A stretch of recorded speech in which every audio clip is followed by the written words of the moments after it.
देश की राजधानी दिल्ली में पॉल्यूशन यानी कि प्रदूषण खतरनाक लेवल पर पहुंच चुका है।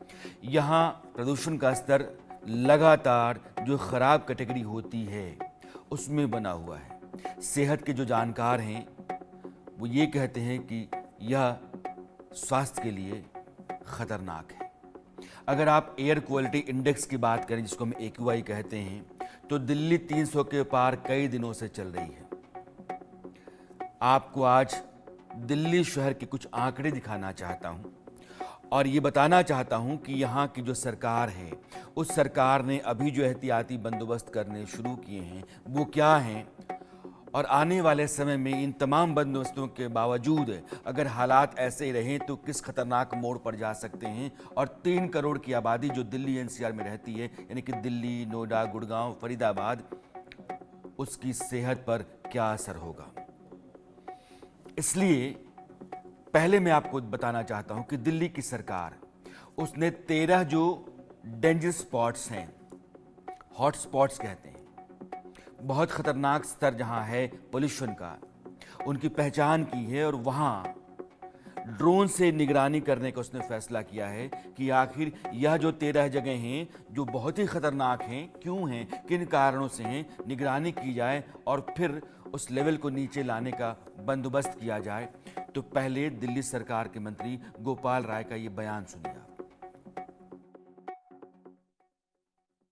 आम आदमी पार्टी की सरकार दिन रात काम कर रही है, लेकिन जैसा आप सब जानते हैं कि जो हमारे 13 हॉट स्पॉट्स हैं वहां पर सामान्य जो AQI का स्तर है दिल्ली में, वहां से ज्यादा पोल्यूशन का स्तर रहता है। इसलिए इस बार हमने ये निर्णय लिया था कि हॉट स्पॉट का ड्रोन के द्वारा मॉनिटरिंग का पायलट हम करेंगे। मेरा कहना है भाजपा के लोगों से ये नौटंकी बंद करो, काम करो। 4 सरकारें आपकी हैं, जमुना भी गंदी आप करते हो। आज कालुंदी कुंज में लगातार उत्तर प्रदेश से पॉल्यूटेड पानी छोड़ा जा रहा है। हरियाणा से अमोनिया छोड़ी गई। 3 दिन तक यमुना में जाना तो छोड़ो, लोग पीने तक के पानी के लिए दिल्ली के लोगों को संकट पैदा हो गया। तो भारतीय जनता पार्टी के नेताओं से मेरा यही निवेदन है कि दिल्ली में आप विपक्ष में हैं, लेकिन 4 जगह आपकी सरकार है दिल्ली के चारों तरफ। हरियाणा में भाजपा की सरकार, उत्तर प्रदेश में भाजपा की सरकार, राजस्थान में भाजपा की सरकार, केंद्र में भाजपा की सरकार। कुछ तो करिए। अब आप ये देखिए कि दिल्ली में जो AQI है, एयर क्वालिटी इंडेक्स जिसको कहते हैं, वो कैसा है। और आपकी सेहत के लिए, यानी कि हिंदुस्तान के चाहे किसी भी हिस्से में हों, कोई भी ऐसा हिस्सा नहीं है जहां के लोग दिल्ली में नहीं रहते होंगे। और दिल्ली में जो AQI है वो AQI किस लेवल पर है ये मैं आपको ग्राफिक्स के जरिए बताना चाहता हूं। आनंद विहार, उत्तर प्रदेश और बिहार के लोग जो ट्रेनें पकड़ते हैं या अगर नई दिल्ली भी आते हैं तो आनंद विहार से होकर के गुजरते हैं।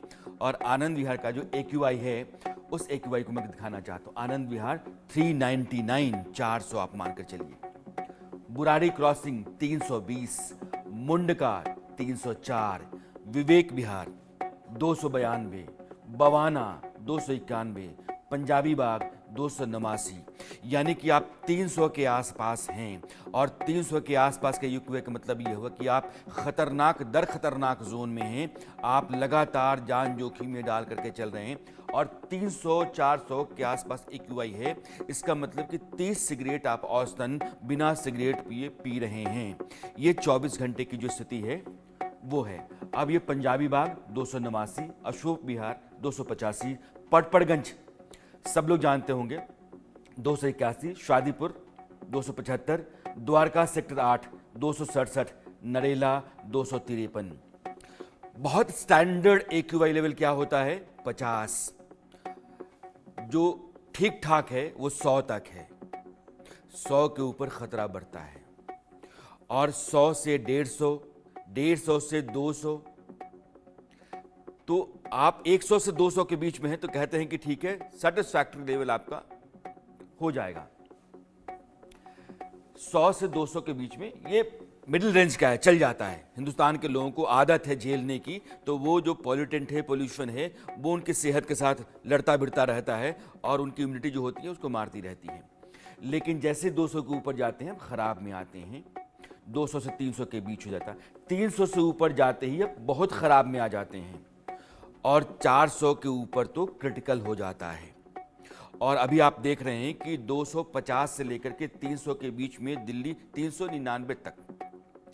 तो अगर आप देखें तो खराब और बहुत खराब के बीच में दिल्ली चल रही है। और अभी दीपावली को आना है, दीपावली के बाद भी हालात जस के तस रहते हैं।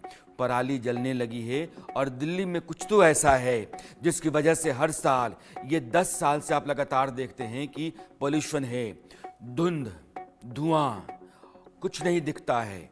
धुआं सांस से अंदर जाता हुआ महसूस होता है, इंसान खांसता है।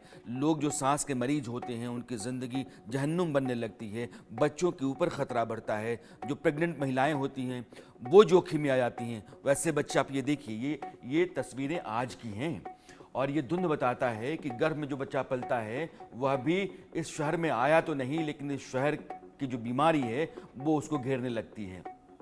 और ये स्थितियां जो हैं वो देश की राजधानी दिल्ली की है, और दुनिया में जितनी भी राजधानियां 193 देश यूनाइटेड नेशंस रिकॉग्नाइज्ड हैं, और उन सभी देशों की राजधानी में सबसे पॉल्यूटेड है तो दिल्ली है, जिसकी तस्वीर अभी आप देख रहे हैं।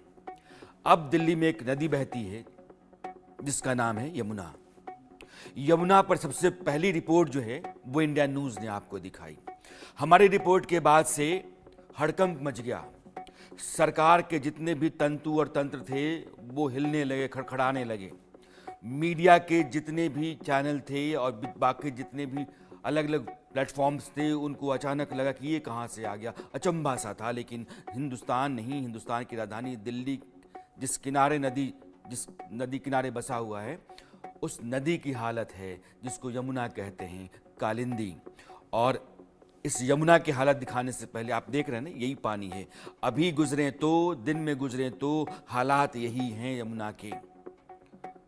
हमारी यह रिपोर्ट देखिए जो दिल्ली की एयर क्वालिटी पर है, और फिर हम आपको अलग अलग जगहों की पड़ताल दिखाएंगे और फिर बताएंगे कि हम किधर जा रहे हैं और किस मकाम पर पहुंचने वाले हैं, खतरा कितना बढ़ने वाला है। पहली रिपोर्ट। सबसे पहले मैं आपको तस्वीरें दिखा देता हूं मेरठ की, और कितनी जहरीली हवाएं है, कितना ज्यादा जो है प्रदूषण है, वो तस्वीरों में आप देख सकते हैं। मेरठ के इस वक्त हम मोदीपुरम में हैं, और यहाँ का जो एक्यूआई है वो लगभग 295 के आसपास है।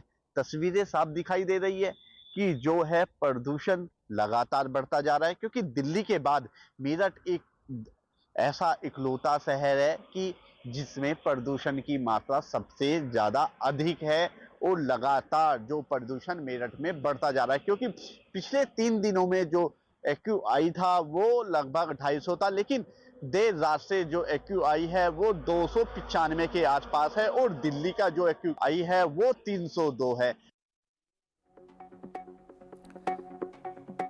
ये 290, 300, 310 जो एक्यूआई है, ये आंकड़ा नहीं है, ये जिंदगी के ऊपर मंडराने वाला खतरा है। और वो बच्चे जो माँ के गर्भ में हैं, और जो लोग उम्र के आखिरी पड़ाव पर हैं, जिंदगी चाहे जिस भी शक्लो सूरत में है उसको वो अपने शिकंजे में लगातार लपेटे हुए है, और ये दमघोंटू माहौल धीरे धीरे और गंभीर होता चला जा रहा है। अब दिल्ली में सरकार ने ये तय किया कि हम एहतियात बरतेंगे, तो GRAP 1 graded response action plan, GRAP. अब ग्रेप क्या होता है, और ग्रेप से आप अलग अलग फेजेस में चलते हैं, यानी खतरा बढ़ा तो ग्रेप 1, उससे ज़्यादा बढ़ा तो ग्रेप 2, उससे ज़्यादा बढ़ा तो ग्रेप 3। अब ये जो ग्रेडेड रिस्पॉन्स एक्शन प्लान है, सरकार की तरफ से योजना है जिसे दिल्ली एनसीआर में आप लागू करते हैं। अब मैं आपको बताना चाहता हूं कि ग्रेप क्या कहते हैं, और ग्रेप के अलग अलग जो फेजेस होते हैं वो फेजेस क्या कहते हैं। जैसे इस प्लान के तहत प्रदूषण कंट्रोल किया जाता है, तो ग्रेप 1, ग्रेप 2, ग्रेप 3 होता है। तो ग्रेप 1 में फर्ज कर लीजिए कि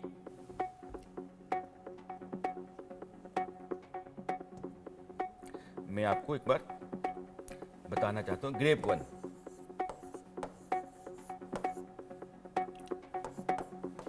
अब इसमें क्या होता है कि 200 से लेकर के 300 के बीच में एक आंकड़ा होगा। उस आंकड़े को मैं आपको दिखाना चाहता हूं कि ग्रेप 1 में क्या होगा। तो अगर फर्ज कर लो कि 201 से लेकर के 299 अगर AQI है तो ग्रेप 1 में आएगा। इसमें क्या होता है, एहतियात क्या बरतते हैं, ये मैं आपको बताऊंगा, लेकिन पहले ग्रेप 2।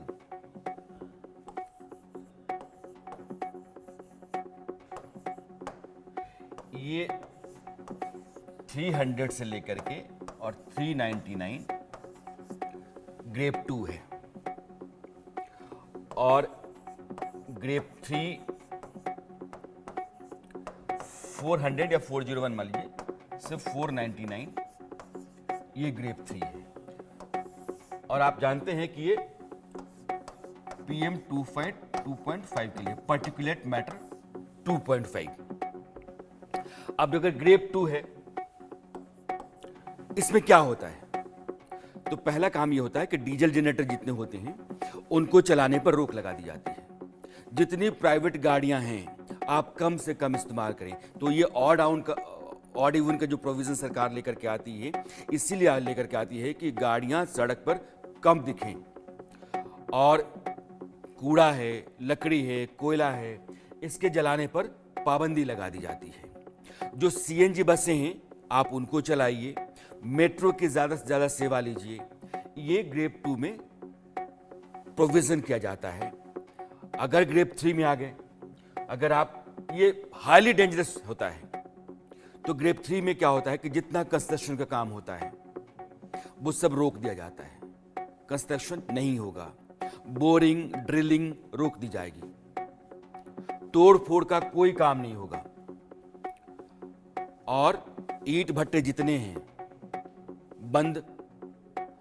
जो ट्रांसपोर्ट मलबे का होता है, आप ढोते हैं रेत, बालू, कचरा नहीं, और जो कच्ची सड़कें होती हैं जहां गाड़ियों के चलने से दूर उड़ती है, उन कच्ची सड़कों पर गाड़ी चलाने की मनाही होती है। पूरा स्टोन क्रशर NCR जोन में जितना होगा उसको बंद कर दिया जाएगा। ये ग्रेप 3 का।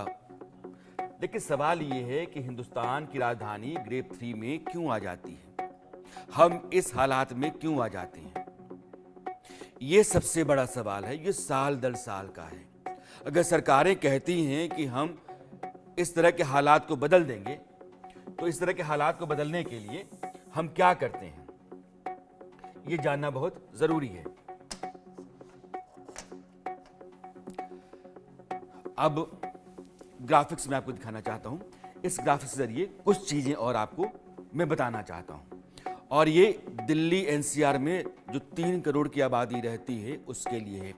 3 करोड़ की आबादी दुनिया के बहुत सारे देशों के पास नहीं है, और यह लगातार जान जोखिम में डाल करके आबादी रहती 3 महीने तक, और सरकार कहती है कि ठीक हो जाएगा, कुछ नहीं होता है।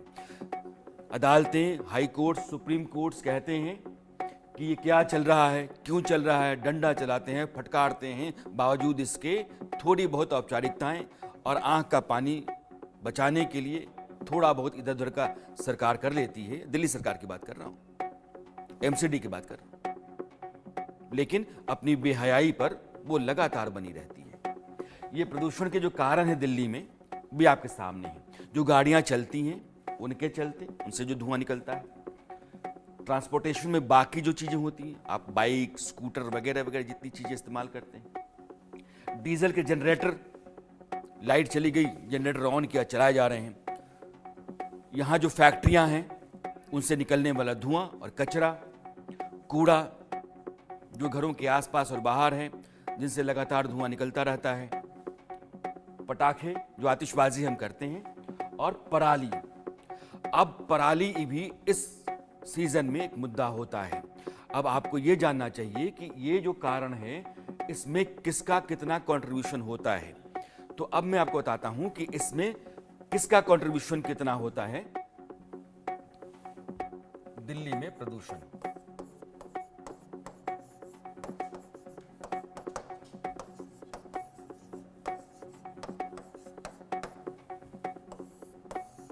जैसे आप मानिए वाहन, जो गाड़ियां चलती हैं, कितना हो सकता है आप अंदाजा लगाइए? 51%। इसके बाद जो घरेलू सोर्सेस, उसमें कूड़ा आपका है, आपके घर से धुआं जो निकलता है वो है, आपके घर के आसपास जो भी पॉल्यूटेंट है जिसके जरिए प्रदूषण बढ़ रहा है, तो घरेलू सोर्स, घरेलू स्रोत कहते हैं उसको,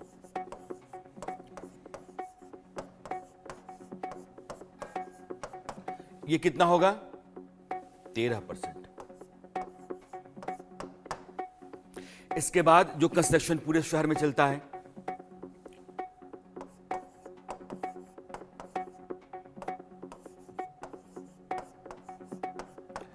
इस कंस्ट्रक्शन से 7% पोल्यूशन बढ़ता है। और जो कूड़ा जलाते हैं हम, कूड़ा जलाने से कितना? 5%। अब है जो धूल उड़ती है, कच्ची सड़कों पर हम चलाते हैं, रोड के बगल से हम गाड़ियां निकालते हैं, जो धूल उड़ती है उससे 4%। और जो पराली है, इंपॉर्टेंट है पराली,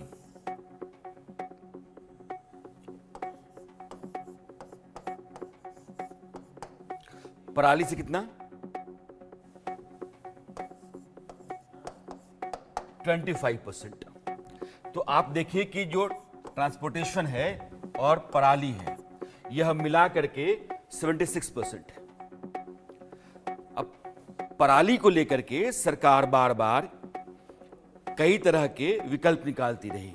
किसानों को हम कॉम्पनसेशन दे देंगे, पराली जलाने का इंतजाम कर देंगे, केमिकल का छिड़काव कर देंगे ताकि पराली वहीं जो है वो सड़ जाए और खेत में खाद के तौर पर इस्तेमाल किया जाए। अब सवाल ये है कि बचने के उपाय क्या हैं? प्रदूषण को रोका कैसे जा सकता है? मैं इसलिए कह रहा हूं क्योंकि ये दिल्ली एनसीआर है और सिर्फ एक बार का मामला नहीं है, ये बार बार का है। 10 सालों से लोग लगातार यहाँ रहते हैं और 10 सालों से वो मरते हैं, 3 महीनों तक सांस के लिए तरस जाते हैं। एक साफ सुथरी सांस उनको नसीब हो जाए ऐसा है नहीं। ऐसी राजधानी हिंदुस्तान, 140 करोड़ की आबादी का देश और उसकी राजधानी दुनिया की सबसे पॉल्यूटेड कैपिटल है। और गाड़ियों का इस्तेमाल कम से कम करें। बेहतर यह है कि आप पूलिंग कर लें। जिन दिनों में पोल्यूशन बढ़ता है उन दिनों में अगर 4 लोग एक ही तरफ से आते हैं, एक ही जगह से आते हैं, एक ही गाड़ी में आ जाएंगे तो कुछ बिगड़ नहीं जाता है, लेकिन उससे बन बहुत जाता है। जो आपके निजी वाहन हैं उनकी जगह पर सार्वजनिक वाहनों का इस्तेमाल करें। हम बाइक से चलते हैं, ऑटो का इस्तेमाल करते हैं, इससे बढ़िया है कि एक ट्रांसपोर्ट की बस या मेट्रो से हम चलें, तो इसका इस्तेमाल हम यहाँ कर सकते हैं। पारंपरिक जो बिजली की जगह सौर ऊर्जा का इस्तेमाल।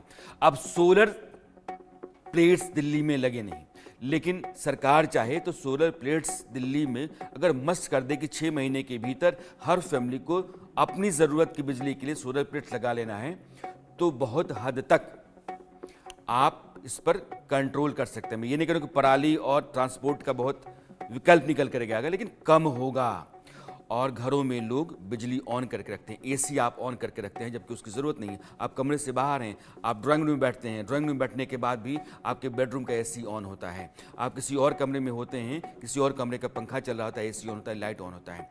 तो यह जो कंजम्पशन है बिजली का, वो एक तो एयर पोल्यूशन का काम करता है, एयर पोल्यूशन आपके एसी से होता है। दूसरा कि कोल कंजम्पशन कहीं ना कहीं हो रहा है। जहां बिजली बन रही है वहां भी कोयले का कंजम्पशन लगातार बढ़ रहा है आपकी लापरवाहियों के चलते। अगर 1 करोड़ लोग अपने एसी ऑन करके छोड़े हुए हैं और उसके बगल कमरे में बैठ कर दूसरा एसी भी ऑन किए हुए हैं, तो आप समझिए कि 1 करोड़ एसी का लोड उस पावर स्टेशन के ऊपर है जहां से बिजली का प्रोडक्शन हो रहा है। कोयले का वहां कंजम्पशन होता है और फिर वो कार्बन डाइऑक्साइड माहौल में, और वो एयर पोल्यूटेंट है। तो ये स्थितियां इस देश के भीतर होती हैं। सजगता की कमी है, जागरूकता की कमी है। अब जो पर्यावरण के जानकार हैं वो क्या कहते हैं, विक्रांत तोगई हैं, आप उनको पहले सुनिए।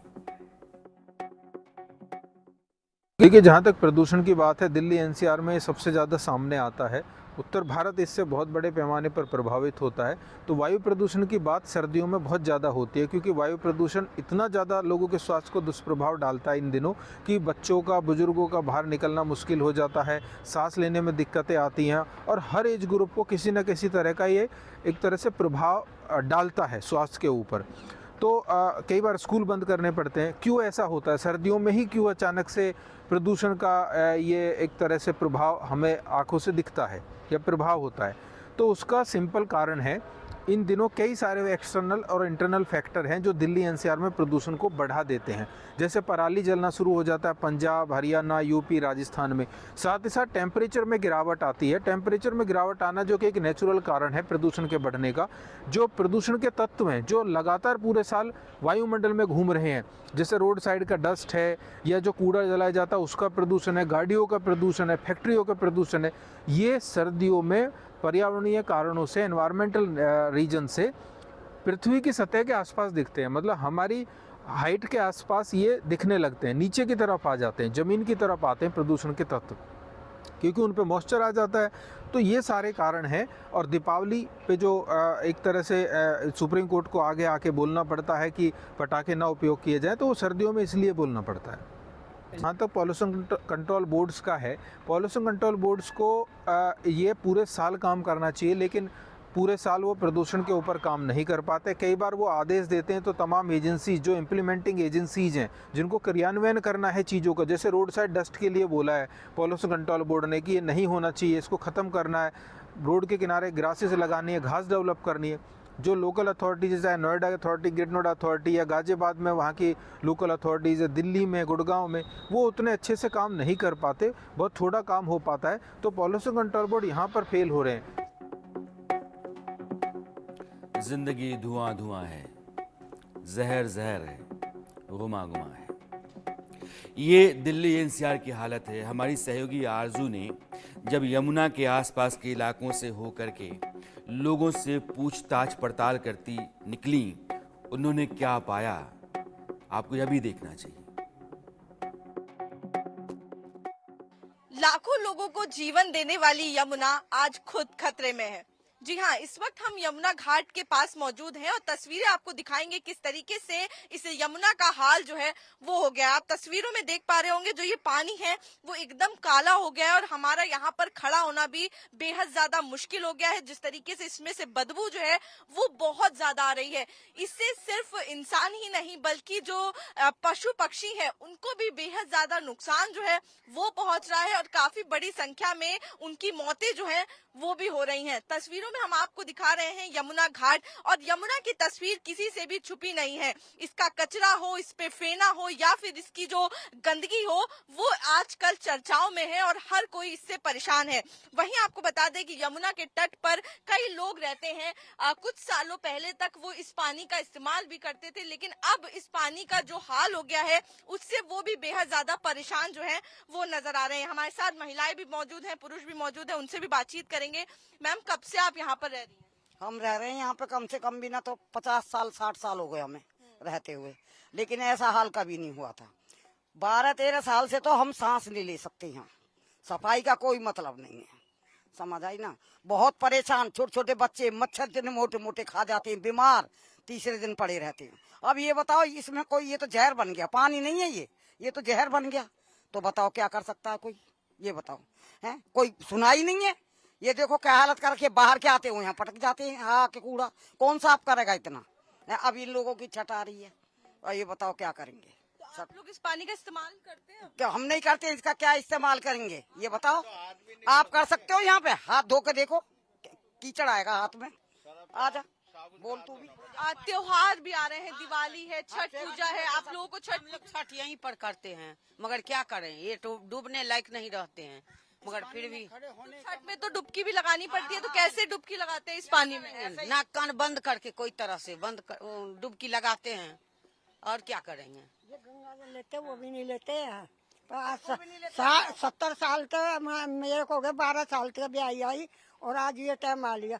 एकदम अनस 1 रुपया गिरते थे ना, वही मिल जाता। अब 20-25 साल तक ये हालत हो रही है, समझ गए बात। नहा धो के पूजा पाठ तो डेली करती हूँ, मगर कोई इसमें जाते नहीं है। ऊपर नहीं डाल सकते, मुंह में नहीं ले सकते। क्या करें? क्या करते हैं? कोई भी नहीं, न्यूज वाले कोई नहीं कुछ तमाम दावे भी किए जाते हैं, वादे भी किए जाते हैं। सब ये सब ढकोसलेबाजी है, कोई कुछ नहीं करते, बस अपना न्यूज में आने के लिए कर लेते हैं, वो हो गया। अभी श्राद्ध से पहले जमुना जी बहुत ऊपर थी, जिस दिन से श्राद्ध लगा उसके अगले दिन से ही पानी रोज नीचे होते हुए जा रहा है, रोज नीचे। ये पानी क्या, इसमें टॉयलेट नहीं कर सकता लोग, पीने की तो बात दूर की, टॉयलेट नहीं कर सकता लोग। इससे अच्छा पानी तो नाले का होता है। जमुना जी है ये पूरा जो है, गवर्नमेंट जो भी हो, कोई भी गवर्नमेंट हो, गवर्नमेंट कुछ नहीं कर रहा है। वो आदमी कह रहा था कि यमुना जी हैं ये। हमारे यहाँ नदियों को माँ के बराबर माना जाता है, गंगा जी हैं, यमुना जी हैं, लेकिन जिस हाल में हैं उसको समझने के लिए महिलाओं से यह बातचीत जो आरजू ने की आपके लिए काफ़ी होगा। अब देश के सुप्रीम कोर्ट के chief justice Chandrachud morning walk बंद कर चुके हैं। डॉक्टर ने कहा कि भैया ऐसा है, आप होंगे चीफ जस्टिस लेकिन बाहर जो है वो खतरा है, आप अपना वॉक बंद कीजिए। उन्होंने जो ट्वीट किया है, अब ये जस्टिस चंद्रचूड़ ने कहा वायु प्रदूषण के बढ़ते स्तर के कारण सुबह की सैर बंद कर दी है। डॉक्टर ने सुबह बाहर निकलने से बचने की सलाह दी है। सांस संबंधी बीमारियों से बचने के लिए घर के अंदर रहना सही है। देश के मुख्य न्यायाधीश कहते हैं उनकी जिंदगी यहाँ आकर के लाचार हो गई है कि ये जो बंदोबस्त है, ये सरकार है जिसके ऊपर निगरानी करने का अधिकार भी उनके पास है कि वो अपना फर्ज निभा पाए, बावजूद इसके उनको अपने घर के भीतर बंद होना पड़ रहा है। अब ये जो स्थिति है ये कितनी खतरनाक है, डॉक्टर से जाने तो ज्यादा अच्छा है। तो ओवरऑल यदि देखा जाए तो एयर पोल्यूशन जो है ये काफ़ी ज़्यादा हार्मफुल इफेक्ट शो करता है, whether they are paediatric age group, whether they are adult age group और whether they are geriatric age group. So all these age groups get affected with the air pollution. तो हमें इस air pollution से बचने के लिए सबसे पहले मास्क का यूज़ करना चाहिए, और भी जो पॉल्यूटेड एरियाज़ में है वहाँ से प्रिवेंट करना चाहिए कि हम वहाँ उस पॉल्यूटेड एरियाज़ में नहीं जाएं, और यदि हमें मजबूरी में उस पॉल्यूटेड एरियाज़ में जाने भी पड़ते हैं तो फिर हमें मास्क का उपयोग करना चाहिए।